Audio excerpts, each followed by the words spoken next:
আমাদের জীবনকে আমাদের রক্তকে প্রচুর বিপ্লবীরা স্বাধীনতা দিয়ে গেছে। সেই স্বাধীনতাকে আমরা রক্ষা করবো, আমরা লড়াই করবো সার্বভৌমত্বের জন্য, আমরা লড়াই করবো স্বাধীনতার জন্য, আমরা লড়াই করবো দেশের শান্তি শৃঙ্খলা বজায় রাখার জন্য। আমরা সংঘবদ্ধ থাকবো, আমরা একতাবদ্ধ থাকবো। ভারতের ঐক্য, ভারতের স্বাধীনতা, ভারতের সার্বভৌমত্ব প্রতিষ্ঠা করবো।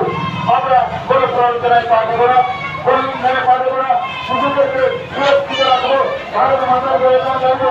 ভারতবর্ষে আমরা ভারত মায়ের জল, খাওয়া, বায়ু, মাটি, খাদ্য পান করে আমাদের ভারত মাতাকে আমরা প্রাণ জানাবো, ভারত মাতাকে আমরা সম্মান জানাবো।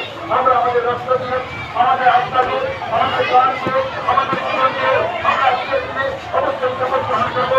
এই সুন্দর দিনে যেদিন বিপ্লবীরা তাদের জীবন দিয়ে ভারতবর্ষকে স্বাধীন করে গেছে, তাদের সেই স্বাধীনতা আমরা আগামী দিনে আত্মীয় রাখবো। আমাদের ভারতবর্ষে আমরা আগামী দিনে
ছাত্রছাত্রীদের বলছে তোমরা দলা মেলাবে।